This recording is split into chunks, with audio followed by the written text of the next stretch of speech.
Well, Mr. Chairman, thank you so much for agreeing to do this. Let me say this now before we get my take on all this is probably a little different. I'm an outlier. I've been around a long time, so you can. No, well, that's why I'm sitting down with you, because you've seen it. And I'm the messenger in this case. Now. Okay. All right. Well, let's talk about. I'd love to get your reaction to some numbers that I have dug up to get your reaction. According to the Superior Court clerk, she pulled some current backlog numbers of cases. Right now, there are a total of 23,000 unindicted and indicted cases that are simply waiting to go to trial. That's a 5,000 increase since just December. In jail, individuals at jail, considering this is the focus of our story, how did we get here? There were a total of 12,000 individuals who were detained at the jail, 1,200 individuals who were detained at the jail just 2 months ago that were simply waiting to be indicted. These are individuals that have not been charged yet. What's your reaction to these numbers? Well, I'm no expert in the numbers, but I've been around a long time, and there's a lot of finger pointing going on, and the public is very focused on this issue. And here's what elected officials say privately. Here's what the public will tell you and me and the public privately and to each other. That first and foremost, there are around a third of the inmates in our jail shouldn't be there in the first place, meaning they're there for misdemeanors, spitting on the street, small amounts of marijuana, misdemeanors. That's just factual.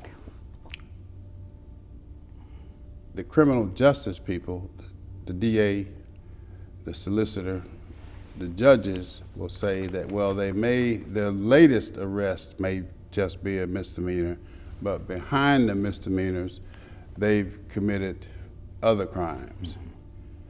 That's the reason. Now, I disagree with that. Well, the numbers that I just got, talking about the misdemeanor numbers, according to the sheriff just last week, of the 3,000 or so individuals detained or in his custody, I think only less than 200 of them were actually charged with misdemeanors. That's not what I'm told. I mean, you say, well, separate misdemeanors and those who are there who just not had their day in court. That's that number that I'm talking about, 800, 1,200. They point fingers at each other all the time. We, the board, we get caught in the middle. We have to try to massage the numbers. Whatever the number is, it's too many. There shouldn't be anyone in that facility who has not been charged. Now, we're talking about building a new jail to solve an overcrowding problem, which is nonsense. If the jail is overcrowded, why is it overcrowded? That's the question that you answered, that needs to be answered. And I think this story, or at least the data that I have, shows that one of the contributing factors is the backlog of cases. I'm going to throw out some other numbers to you to get your reaction. I understand the backlog issue. We have given millions of dollars to the criminal justice system to solve the backlog problem.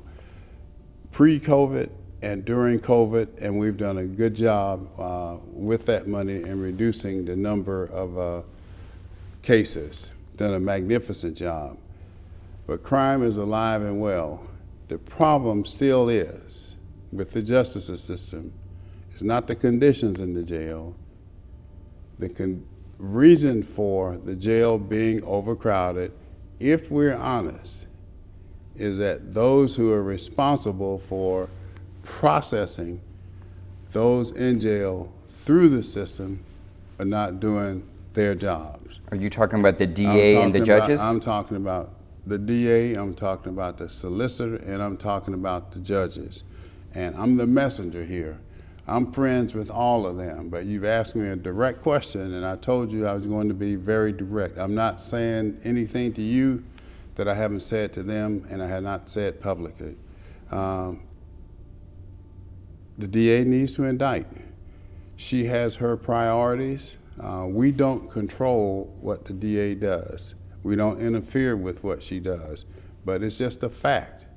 There are thousands in that jail who should be processed out of our jail. Same thing for the solicitor. He will have his reasons why. Then the judges. We track, we monitor what the judges do. Some work, some do not. Some come to work at 10 o'clock in the morning, go to lunch at 12 and play golf. We monitor this. The judges who are working come to my office and tell me which ones are working, which ones are not working. And the reason is they can do what they choose to do because the public doesn't care. The public doesn't give a damn. It's the public's fault for when is the last time a judge has been defeated? So you're saying, what I hear you saying is that the reason why you're blaming the public is because they keep re-electing these individuals. The same individuals over and over. So which judges are we again. talking about? Well, I can give you a list of them. What I've tried to get my colleagues here to do and our county manager, and we post it on our website. But how many people look at a website to look at what a judge? I propose, let's take an ad in the AJC on a weekly basis, a full-page ad, and list what judges are working and which ones are not. Now, they go nuts every time I say that. Why do they go nuts? Because that way, people would look for, instead of going to the sports page, they would go to see what the judges are doing. That's the only way to resolve this problem. We have this thing called a constitutional officers, and that means some extent that's the DA, the sheriff, Superior Court, a few others. They believe, and the words, legal words probably support them, that no one can tell them what to do except the voters. We, the board, we're not the bosses. We're not the DA's boss. We're not the sheriff's boss. We're not the solicitor's boss. We certainly aren't the judge's boss. Only the people can tell them what to do. We provide the funds for them, and we've been more than generous with the criminal justice system. In fact, probably one of the worst things that happened was when we, Fulton County, received $206 million of that federal money, ARPA money, we call it. And of that money, we gave $75 million of that to the justice system to address this exact problem that you're talking about. And yesterday at our meeting, Commissioner Ellis, Vice Chair Ellis said, and I agree, that in spite of all of that, there's been some progress with some of the pre-COVID caseload backlog.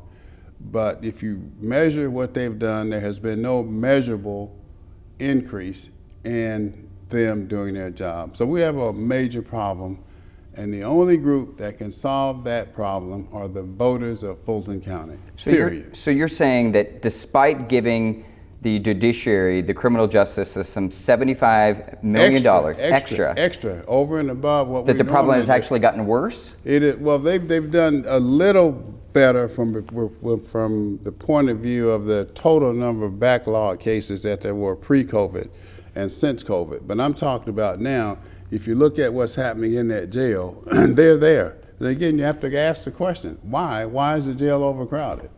I mean, obviously crime is alive and well. I'm not denying that. But there are still people, and we can argue about how many, and whether they're misdemeanors or felons or et cetera, but there shouldn't be one person in that jail who shouldn't be there.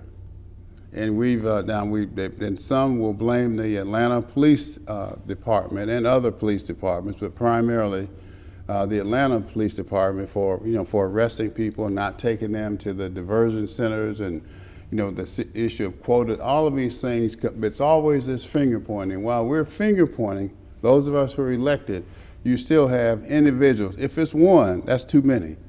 Nobody should be in that jail who's not there. Now, we talk about a new jail, and we talk about the conditions of the jail. Well, that's just pure BS. I mean, I can take you in there and show you and take you to the worst cell. There should be no cell should look like the ones that you keep seeing on TV. Well, why is that? Because we let it run down. Why do you let it run down? We want a new jail.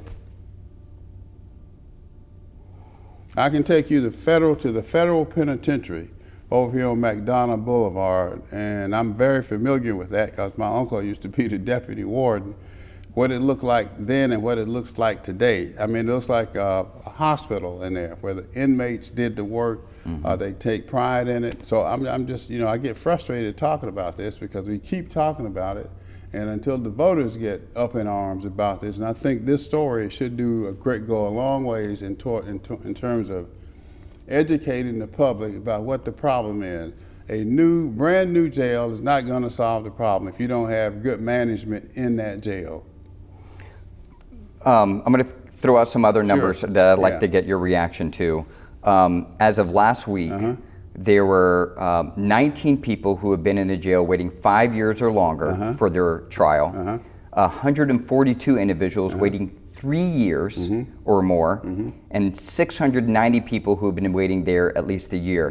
We found a guy who had been waiting 13 years. He is in the jail right now, and he has waited more than 13 years for his trial date. What's your reaction? I can believe it. It's not the Board of Commissioners' fault. Knowing that these backlogs exist, would a new jail matter? Absolutely not. If the people who are in charge of processing people through that jail, if they're not doing their jobs, we can put them in the Ritz-Carlton, for example, color TVs in each room, whatever. If the folk who have the responsibility for processing them through from the jail to the courts, you talk to them, it's this finger pointing once again, but the facts are and the numbers don't lie. And you're talking about specifically the DA's office and judges. You're talking about that processing of getting them to trial and out of the jail. Is that what you're saying? That's correct. That's correct. But it's not, and don't leave out the solicitor. Now the sheriff will argue that he has to manage them while they're in the jail, and he's short of deputies, which is probably true. Every department is short of deputies in the country. That's just a problem we have to deal with, but there's still a management problem in our jail, in my judgment. Is there anything that the county could be doing anything more? I know that you've said that the county commission has allocated $75 million in COVID funding to help alleviate. You're saying it's not making that big of a difference? It made a difference from the point of view of reducing some of those cases, but overall, I don't think it's made a difference. I mean, the numbers show that they've increased. I mean, as of December, there were 18,000 total indicted and unindicted cases. It's risen 5,000 as of just in August. You got to process them. I mean, we keep arresting them. You just can't have people sitting here. ACLU and others will tell you, I mean, they're very adamant about this, that we got people who shouldn't be there in the first place. And that's probably true. Do we need more judges? Do we need more prosecutors? Another judge could probably help, but more important is judges who work. Judges who work. And we know which ones work and which ones do not. It's public information. We track it. Which ones don't? We place it. Well, you can look at it for yourself. Okay. Post it. So you're saying there are judges simply not doing their jobs. Absolutely. And this is contributing to the problem. Absolutely. And the reason I know this is because we track it, and other judges call me and come here and tell me that they get, criticized. They're doing their jobs, but their fellow judges are not. And these are elected judges? Yes. So who do you blame? You can't blame the Board of Commissioners. You blame the folk who vote for them. Well, and once they're in, why not just place the blame on the individuals, not the public? I mean, the public is, as you know, there is very little scrutiny about what judges do. That's correct. And therein lies the problem. There should be, and I think that this story, I think is going to go a long ways in helping the public to understand that I've spoke to the Chamber of Commerce this morning, had the same story. And you sit there, big fat cats in suits and complain, but you keep contributing to these same men and women. They get elected and reelected, and the situation doesn't get any better. And a new facility does not solve the overcrowding problem. Just as this jail, reportedly, the day that it opened, it was outdated. When we build this new $2 billion jail, $1.8 billion, it's going to be outdated. The day it opens. The day it opens. Crime is alive and well. I profiled, or we covered 2 different court cases that really illustrate this issue that I'd love to get your thoughts on both ends of the spectrum of the consequences of waiting so long in jail for your trial date. There was a gentleman who waited, his name is Diaz Sanders. He waited almost 10 years for his trial date. He was That's unconscionable. How does someone charged with processing people who have been accused, not tried and convicted yet, accused of a crime? How do you live with yourself? He was ultimately convicted. We spoke to the family of the victims who have been waiting years for justice, that were frustrated with this delay. On the flip side of this, there's a gentleman that we spoke with and covered his trial. His name is DeAnthony Tolbert. He waited in the jail 4.5 years for his trial date, and in July, he was found not guilty by jury. That's my point. No one should be in there longer than the law requires them without having their case heard. It's just unconscionable. How do you live with yourself? When you hear these stories, do you think that we have a constitutional crisis? Well, I'd say you can call it and put whatever label you want to put on it, but until you force those who have that responsibility to do their jobs, we have a problem. And it goes back to they're elected, and once you're elected, you have the freedom to do pretty much anything you want to do. People point to, and the reason we get concerned, because it's the Fulton County Jail. It carries the name of Fulton County. We're the Board of Commissioners of Fulton County, so the public believes that we control what they do, that we are their bosses. Nothing could be further from the truth, and they remind us of that every day. You are not my boss. You are to give us the money to do our jobs, which we do, but the results, listen to what Vice Chair Ellis had to say yesterday. Does the district attorney's office play a part in this as well? And I ask that because she's been criticized for taking these very large, multi-defendant cases, indictments. There's the YSL trial, there's the election interference trial, these multiple defendant trials that she has said publicly that she wants to take the trial sooner than later, meaning take from indictment to trial within months. While there are defendants in the jail who have been charged with more serious crimes, murder, that have been waiting years for their trial. Is that fair, and do you think that the district attorney plays a part into this as well? I've said, district attorney, solicitor, and the judges. Now, we don't tell them what to do. She has discretion of how she runs her office. Her predecessor had discretion of how he ran that office. The next district attorney, unless the law changes, will have discretion as to how that office is run. It's the district attorney, it's the solicitor, and the judges. We do not control how they run their offices. She can choose to prosecute whoever she chooses to prosecute.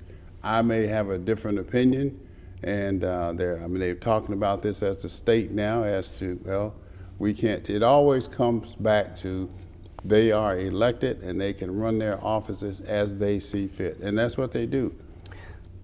I think they will push back, or at least the sheriff so far. They are going. Each one is going to push back and say, they have the discretion to run their offices as they see fit, and that's what they're doing. You can't argue with that. I just disagree with the results.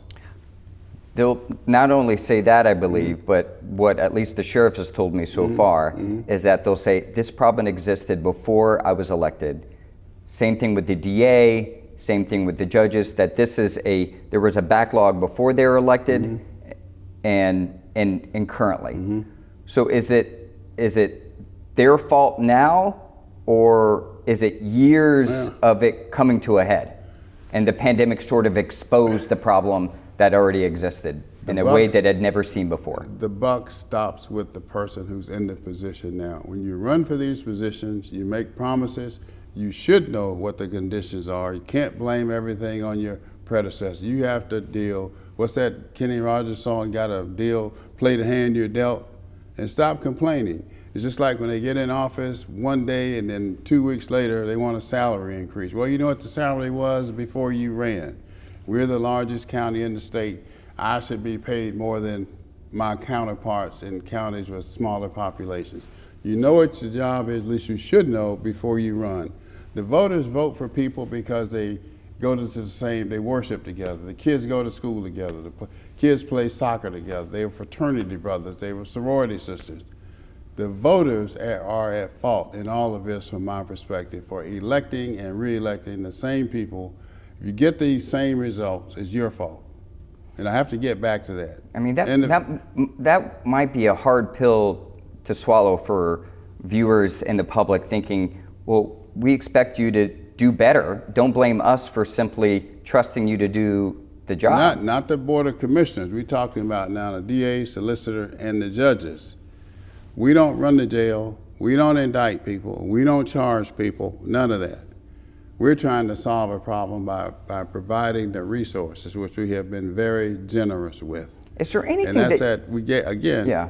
In addition to the regular, what we do from a general fund point of view, that's the largest portion of our budget goes to the criminal justice system. But in addition to that, we gave, of the $206 million that we received, which I probably wish we never had gotten from the federal government, $75 million without any discussion, gave it to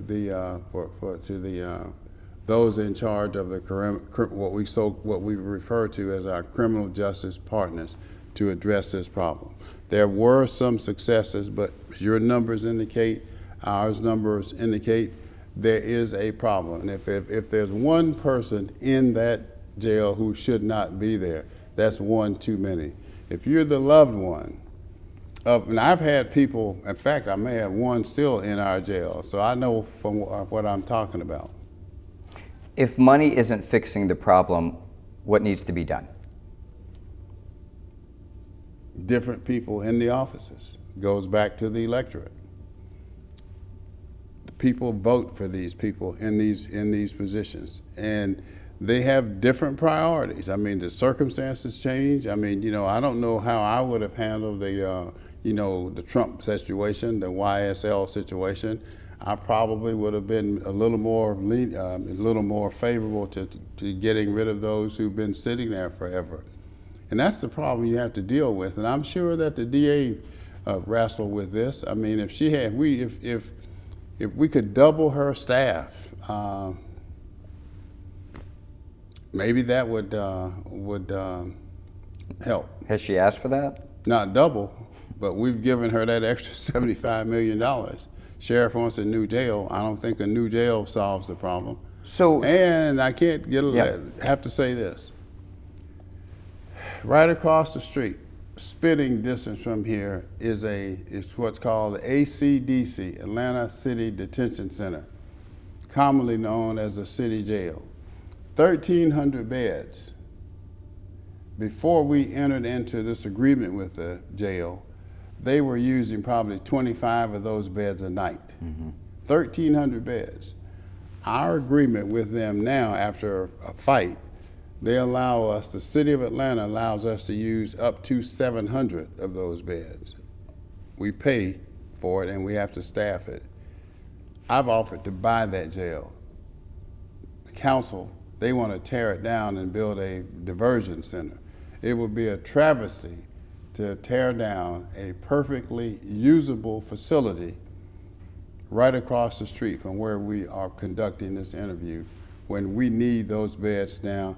and will need them in the future. Why in the world would you even think about tearing that jail down and spend $1.8 to $2 billion, and that's just on the construction of a new jail when you got 1,300 beds right across the street that we can use.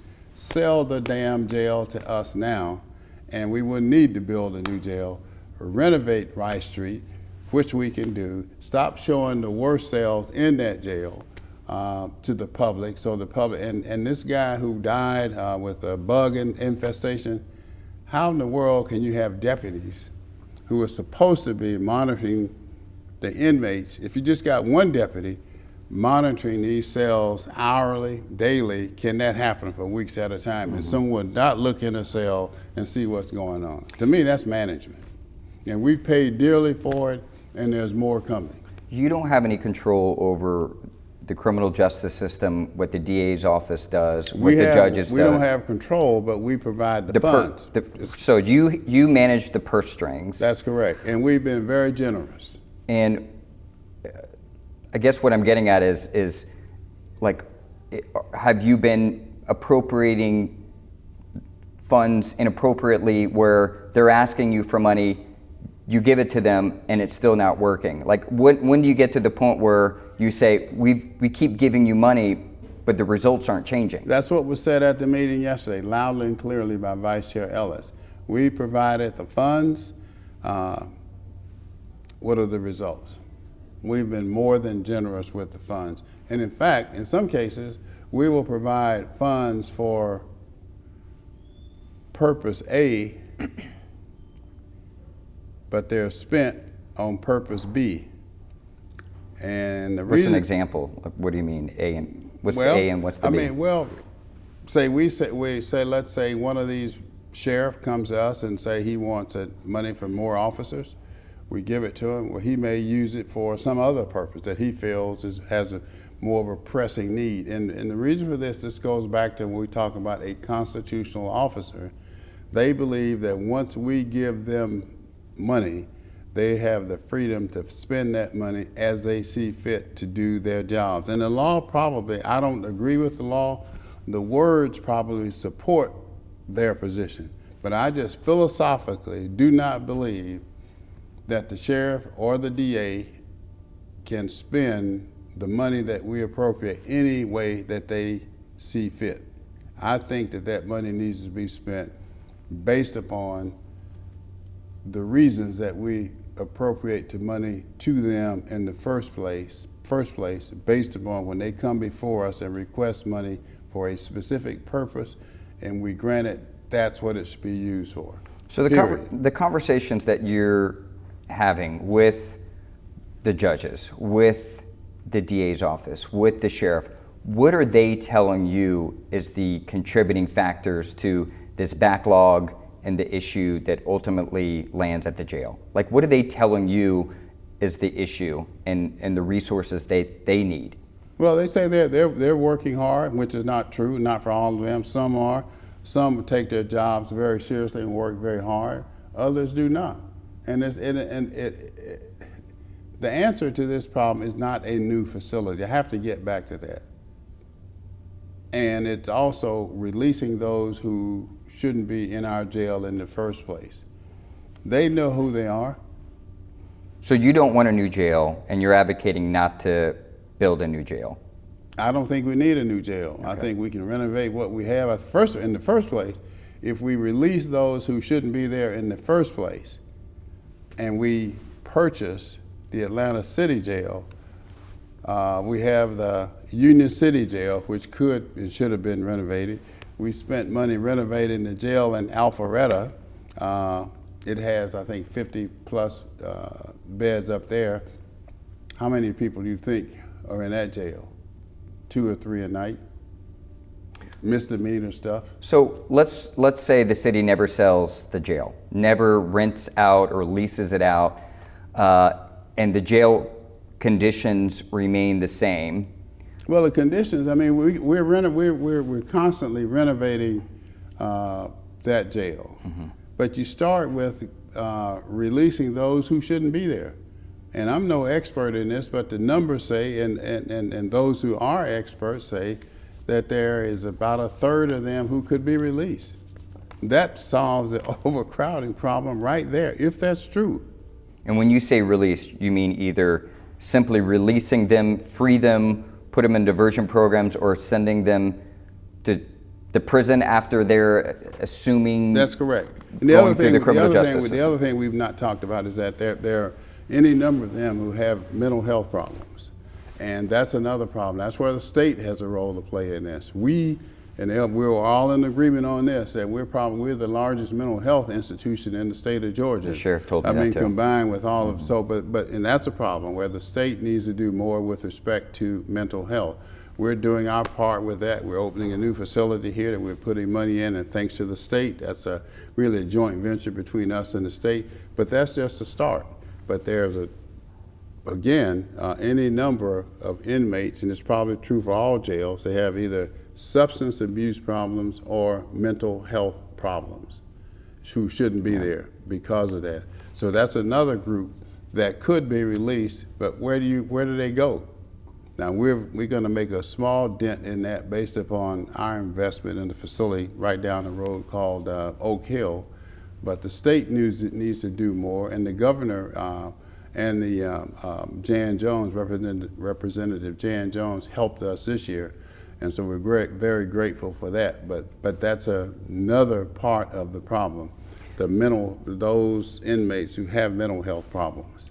What do they don't need to be in a Fulton County jail. So that's part of that third that you're talking about. That's right. What are we not talking about as it specifically relates to how the backlog is impacting the jail? What are we not talking about? What are we not talking about? Yeah, is there anything that we're not talking about? Not at all. We've covered it. Okay. Yeah, we covered it. Is there anything that you think the public misunderstands that you want to add clarity to when it involves this issue? They misunderstand at the Board of Commissioners that we are the bosses of the DA, the sheriff, and the judges. Nothing can be further from the truth, and not a day goes by when they don't remind us of that.